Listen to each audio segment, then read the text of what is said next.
Hello दोस्तों, नमस्कार दोस्तों। आप सभी का स्वागत है एक बार फिर से आपके अपने YouTube channel target government post में। और यहाँ पर हम लोग कर रहे हैं Allahabad high court stage first exam की कंप्लीट तैयारी। तो ये सेशन आपका जीके जीएस का है, प्रैक्टिस सेट नंबर तीसरा। इससे पहले 2 प्रैक्टिस सेट आपको दिए जा चुके हैं। इसी प्रकार से हिंदी के और अंग्रेजी के भी प्रैक्टिस सेट आपको दिए जा चुके हैं। तो आप प्लेलिस्ट में जा करके उन क्लासों को ज्वाइन कर सकते हैं। हालांकि यहाँ से जुड़ करके आप group D, group C, steno और ड्राइवर पदों की भर्ती की तैयारी कर सकते हैं। तो देख लो भाई, पेपर कैसा आता है, कैसे क्वेश्चन पूछे जाते हैं। सबसे ज़्यादा जरूरी होता है कि जीके में जिसने ज़्यादा से ज़्यादा नंबर गेन कर लिए वो सिलेक्शन का पात्र हो जाता है। भाई कैसे? भाई हिंदी तो लगभग सभी ने पढ़ रखी है, जीके सभी ने पढ़ रखी है, और मैथमेटिक्स के जो क्वेश्चन आते हैं वो भी लगभग सभी ने पढ़ रखे हैं। ठीक है, अब बात यहाँ पर आ जाती है कि जीके में कहाँ से और कैसे क्वेश्चन पूछे जाएंगे। तो यहाँ से आप जुड़ करके अपनी तैयारी और मजबूत कर सकते हैं, प्रैक्टिस कर सकते हैं, और एक्सपेक्टेड क्वेश्चन यहाँ पे लिए जाते हैं जो कि परीक्षा के लिए संभावित है। लास्ट ईयर में आपके 25 में से 18 क्वेश्चन पढ़ाई गए। जो आपकी क्लासें हैं उनसे लगभग 18 क्वेश्चन आपके पूछे गए थे। तो काफ़ी अच्छा रेशियो है। अगर आपके 25 में से 18 से 20 क्वेश्चन सही हो रहे हैं तो बहुत अच्छी बात होगी आपके लिए। ठीक है, हालांकि चलिए सेशन को शुरू कर लेते हैं। वो तो पेपर एग्जामिनर कैसे बना रहे हैं, कैसे नहीं बना रहे हैं, हालांकि बनाएंगे तो आपके सिलेबस के अकॉर्डिंग ही, तो सिलेबस के अनुसार ही आपको पढ़ना है। और जो मैं आपको यहाँ पर क्वेश्चन करवाता हूँ उनकी प्रैक्टिस आपको करनी है। बाकी आप अपनी तैयारी मजबूत बना के रखें, सिलेबस के अनुसार पढ़ते रहें। तो चलिए सेशन को स्टार्ट कर लेते हैं। अगर अभी तक नहीं जुड़े हैं तो जुड़ जाइए, नीचे दिए गए रेड कलर की सब्सक्राइब बटन दबा करके और बगल में दिए घंटी दबा लें, ऑल पे क्लिक कर लें, जिससे कि आपको सभी क्लासेस समय से मिल सकें। और टेलीग्राम चैनल को ज्वाइन कर लें, जहाँ से मैं आपको पीडीएफ देता रहूँगा। और मैं बहुत ही जल्द आप लोगों के लिए ऐप में प्रैक्टिस के लिए पूरे फुल लाइव टेस्ट देने वाला हूँ। ठीक है, चलिए पहला क्वेश्चन ये रहा आपके स्क्रीन पर। सभी को कोशिश करना है, आंसर देना है। पहले क्वेश्चन में आपसे देखिए पूछा ये गया है कि बताइए निम्नलिखित में से किस जगह पर बुद्ध को ज्ञान प्राप्त हुआ था। फटाफट से आंसर करेंगे, यहाँ पर आपका सही आंसर हो जाएगा। बुद्ध को ज्ञान की प्राप्ति बोध गया में हुई थी। तो आंसर यहाँ पर जल्दी से करना है। ठीक है, स्पीड में आंसर देना है। क्वेश्चन मैं बोलूंगा, आपका आंसर आना चाहिए। चलिए अगले क्वेश्चन की तरफ चलेंगे। अगला क्वेश्चन ये रहा आपके स्क्रीन पे। 52 नंबर क्वेश्चन है। यहाँ पर आपसे ये कह रहा है बताइए निम्नलिखित में से किसने विजयनगर साम्राज्य की स्थापना 1336 में की थी। ठीक है, और ये भी पूछ सकता था कि विजयनगर की स्थापना कब हुई थी। तो 1336 में हुई थी, आपको ध्यान रखना है। 52 नंबर क्वेश्चन पे आपको सही उत्तर बताना है। फटाफट से आप अपना आंसर बताएंगे। सलवा है, राम राय है, कृष्णदेव राय है, हरिहर और बुक्का। निम्न में से करेक्ट आंसर आपका हो जाएगा 1336 में विजयनगर साम्राज्य की स्थापना किसके द्वारा हुई थी। तो हरिहर और बुक्का के द्वारा हुई थी। तो आंसर यहां पर आपने क्या कर लिया, सही डी कर लिया। ठीक है, चलिए अगले क्वेश्चन पे ये रहा आपका प्रश्न। चलिए अगला क्वेश्चन ये रहा आपके स्क्रीन पे। 53 नंबर क्वेश्चन है। यहां पर आपसे कह रहा है कि निम्नलिखित में से स्वतंत्र भारत का सबसे पहला उप प्रधानमंत्री कौन था। स्वतंत्र भारत का सबसे पहला उप प्रधानमंत्री कौन था। चलिए तो यहां पर ध्यान देंगे।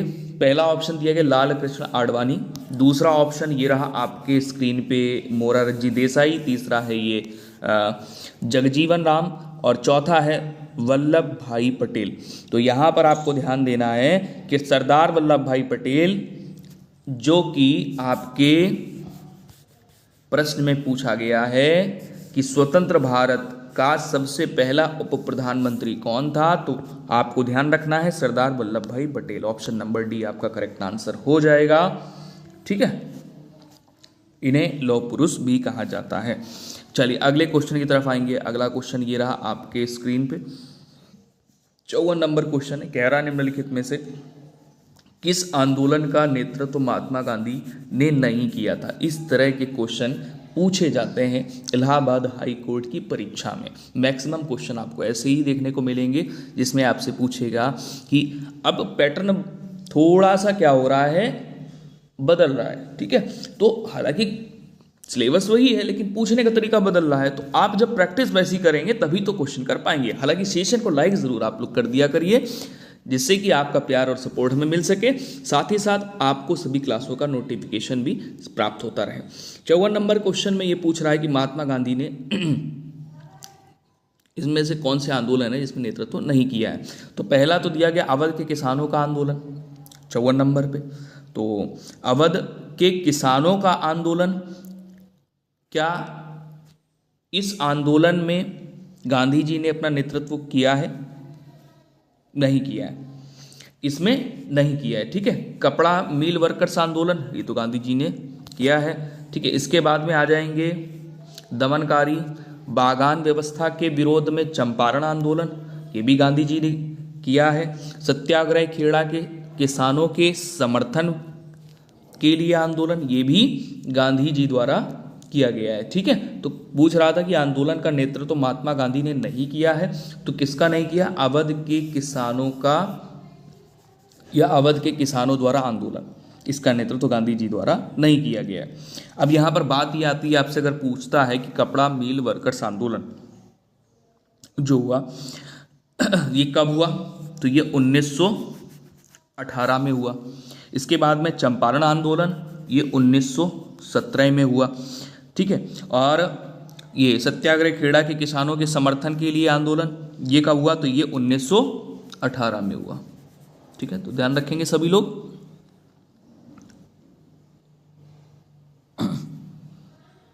चलिए अगले क्वेश्चन पे आ जाएंगे, और ये इसकी बात हो रही थी अवध के किसानों द्वारा आंदोलन, ये कब हुआ था?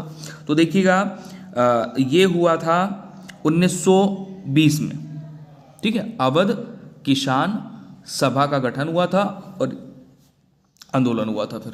चलिए अगले क्वेश्चन पे आ जाएंगे। अगला क्वेश्चन ये रहा, आपके स्क्रीन पे 55 नंबर है। निम्नलिखित में से कौन ऐसी क्रांतिकारी थी जिसने भारत से बाहर रहकर कार्य किया? निम्नलिखित में से कौन ऐसी क्रांतिकारी थी जिसने भारत से बाहर रहकर कार्य किया? तो राइट आंसर यहां पर आपका हो जाएगा बीकाजी कामा। ऑप्शन नंबर आपका डी बिल्कुल करेक्ट हो जाएगा। ध्यान रखना है आपको, ये आपका बिल्कुल करेक्ट आंसर है। नेक्स्ट क्वेश्चन पे आ जाएंगे। अगला क्वेश्चन ये रहा आपके स्क्रीन पे। यहां पर आपसे पूछा गया है, बताइएगा निम्नलिखित अक्षांशों में से किस अक्षांश पर 21 जून को 12 बजे दोपहर को सूर्य की किरणें सीधी पड़ती हैं?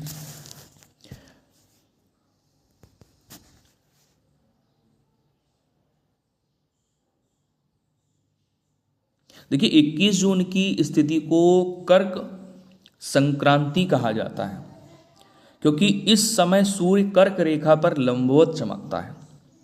तो 21 मार्च के बाद सूर्य की लंबवत किरणें भूमध्य रेखा से उत्तरी गोलार्ध की ओर अग्रसर हो जाती हैं, जिससे उत्तरी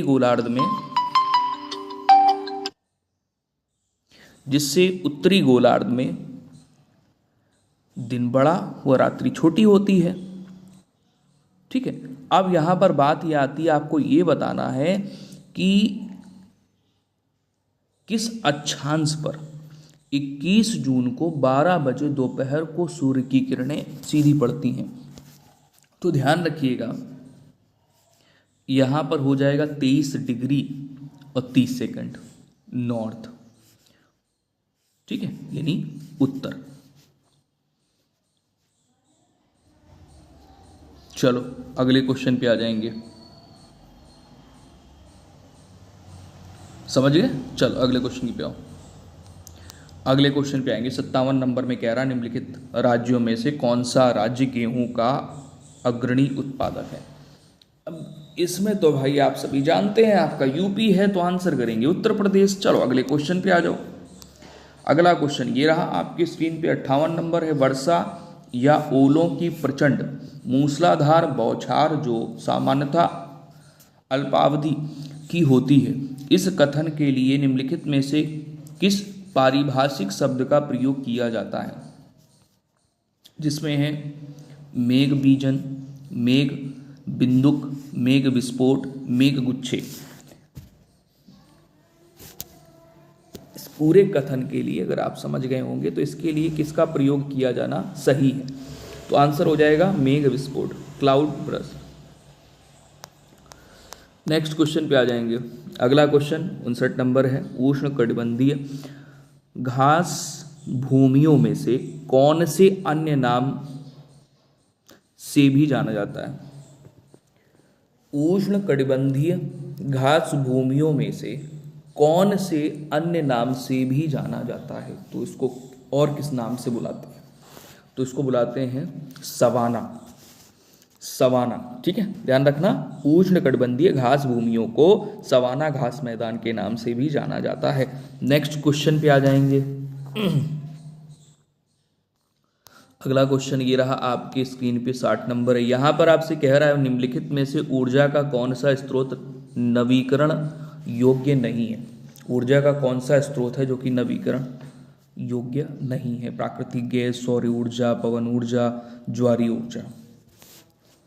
देखिए, सौर ऊर्जा, पवन ऊर्जा तथा ज्वारीय ऊर्जा के नवीकरण ऊर्जा स्रोत हैं, लेकिन प्राकृतिक गैस ऊर्जा का परंपरागत स्रोत है। तो आंसर यहां पर क्या करेंगे? ऑप्शन नंबर ए कर लेंगे, नवीकरणीय योग्य नहीं है। नेक्स्ट अगले क्वेश्चन पे आ जाएंगे। अगला क्वेश्चन ये 61 नंबर ये रहा आपकी स्क्रीन पर। भारत के 41वें मुख्य न्यायाधीश कौन बने? भारत के 41वें मुख्य न्यायाधीश कौन बने?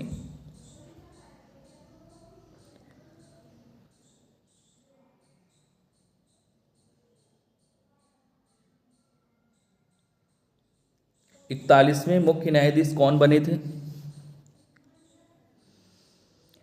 आंसर यहां पर करेंगे राजेंद्र मल्होत्रा। राजेंद्र मल्होत्रा, राजेंद्र मल्होत्रा। अच्छा, वर्तमान में कौन है मुख्य न्यायाधीश? तो चंद्रचूड़ है, DY चंद्रचूड़, नाम याद रखिएगा। अगले क्वेश्चन पे आ जाइए।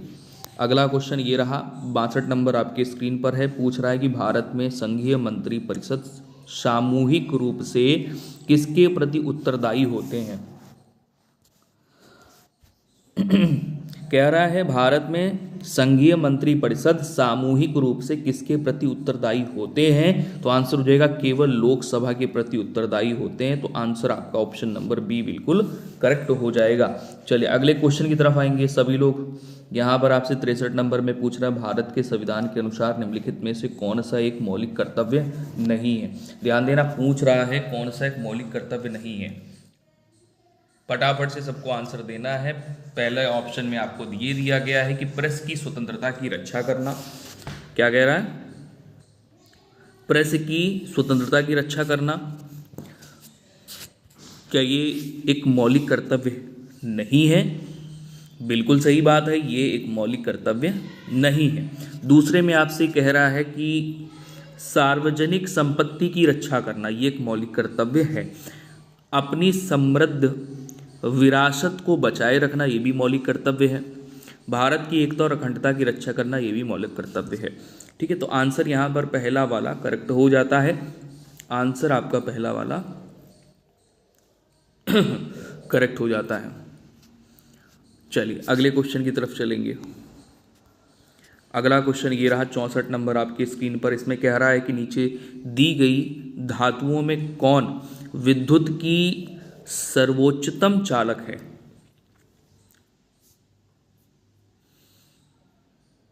तो ऑप्शन नंबर डी कर लेंगे। पहले नंबर पे चांदी होगी आपकी, चांदी, कॉपर, फिर एल्युमिनियम है।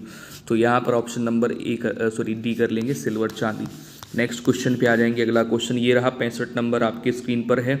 CH4 में कार्बन की संयोजकता क्या है?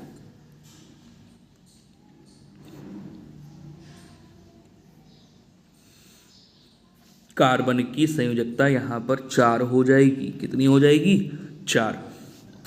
कार्बन की संयोजकता 4। नेक्स्ट क्वेश्चन पे आ जाइए। यहां पर आपसे कह रहा मानव हृदय में कितने कोष्ठ होते हैं? मानव हृदय में कितने कोष्ठ होते हैं? तो मानव हृदय में कमेंट करके बताएंगे सभी प्यारे भाई बहन। 4 कोष्ठ होते हैं। 4 कोष्ठ में दो निलय, दो अलिंद होते हैं। ठीक है। नेक्स्ट क्वेश्चन पे आ जाएंगे। अगला क्वेश्चन ये रहा, 67 नंबर आपकी स्क्रीन पर है। इसमें कह रहा खादी ग्रामोद्योग द्वारा वाराणसी में शुभारंभ की गई योजना SPIN स्पिन का पूरा नाम क्या है? तो इसमें पहले में दिया गया है स्पन प्रोड्यूसिंग इंडस्ट्री, दूसरे में है स्पेशलिस्ट, क्या दिया गया? स्पेशलिस्ट प्रोडक्ट ऑफ इंडिया, दूसरे में दूसरा हो गया। तीसरे में क्या दिया गया है? इसमें दिया गया है strengthening the potential of India, तीसरे में दिया गया स्पन प्रोडक्ट ऑफ इंडिया। सही कौन सा है? तो इसमें स्ट्रेंथिंग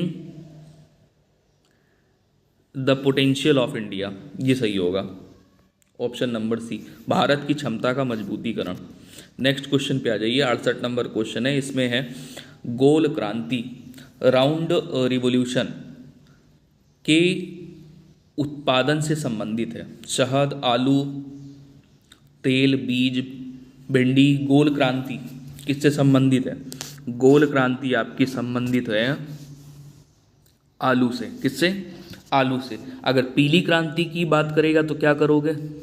सरसों, तेल, बीज के उत्पादन से संबंधित हो जाता है। गोल्डन क्रांति की अगर बात करोगे तो इसमें शहद और जो है बागवानी के उत्पादन से संबंधित होता है। ठीक है ना। नेक्स्ट क्वेश्चन पे आ जाएंगे। अगला क्वेश्चन ये रहा आपके स्क्रीन पे, 69 नंबर क्वेश्चन है। 69 नंबर इसमें आपसे कह रहा है पेंटियम का संबंध, पेंटियम का संबंध कंप्यूटर के किस भाग से है?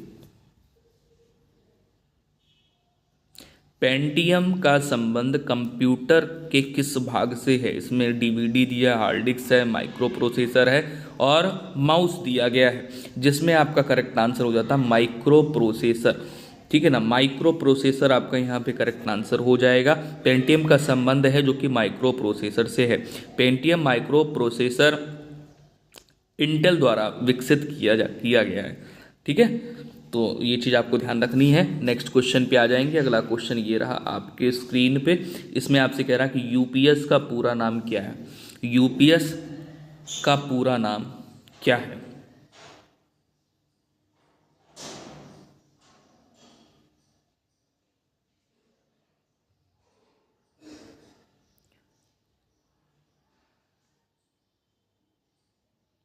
अनइंटरप्टिबल पावर सप्लाई, जो कि कंप्यूटर को पावर सप्लाई देने से पहले यूपीएस में पावर सप्लाई दी जाती है। ठीक है, चलिए, यूपीएस के माध्यम से कंप्यूटर में पावर सप्लाई दी जाती है। निम्नलिखित में से कौन सा नगर उत्तर प्रदेश का मैनचेस्टर कहा जाता है या कहलाता है? 71 नंबर पे तो भाई कानपुर है, ध्यान देना। चलिए नेक्स्ट क्वेश्चन पे आ जाएंगे। अगला क्वेश्चन ये रहा आपके स्क्रीन पे, 72 नंबर है। कह रहा वाराणसी के निकट स्थित मंडुआ हीड, नहीं सॉरी, मंडुआ डीह, मंडुआ डीह किस स्थान के लिए प्रसिद्ध है? जिसमें दिया गया भारतीय आयुध कारखाना यानी ordnance factory, Hindustan aeronauticals limited, diesel locomotive workers और भारत इलेक्ट्रॉनिक्स लिमिटेड यानी भेल। वाराणसी के निकट स्थित मंडुआ डीह किस स्थान के लिए, मंडुआ डीह किस स्थान के लिए प्रसिद्ध है? बताओ भाई। थोड़ा सा बढ़िया क्वेश्चन है। हालांकि ये आपका डीजल लोकोमोटिव वर्क्स के लिए हो जाएगा। ठीक है, चलिए अगले क्वेश्चन पे आएंगे। 73 नंबर क्वेश्चन है। यहाँ पर आपसे कह रहा हाल ही में नीले रंग की चींटियों की नई प्रजाति की खोज कहाँ पर हुई है? करंट कहाँ है? अरुणाचल प्रदेश में, अरुणाचल प्रदेश में। ठीक है, नीले रंग की चींटियों की नई प्रजाति की खोज हुई है। अगला क्वेश्चन ये रहा आपके स्क्रीन पे। वह भारतीय क्रिकेटर जिसने 2 जून 2024 को क्रिकेट के सभी प्रारूपों से आधिकारिक रूप से संन्यास की घोषणा की है। 4 ऑप्शन है, रोहित शर्मा, विराट कोहली, अंबाती रायडू, दिनेश कार्तिक। तो दिनेश कार्तिक ऑप्शन नंबर आपका यहाँ पे डी सही हो जाएगा। 2 जून 2024 को भारत के अनुभवी विकेट कीपर हैं ये दिनेश कार्तिक, इन्होंने संन्यास की घोषणा कर दी है। चलिए अगले क्वेश्चन पे आ जाएंगे। अगला क्वेश्चन 75 नंबर है। 21 जून 2024 को 10वां अंतर्राष्ट्रीय योग महोत्सव का आयोजन कहाँ किया गया? तो आंसर हो जाएगा श्रीनगर में। ठीक है, ऑप्शन नंबर डी राइट हो जाएगा, श्रीनगर में।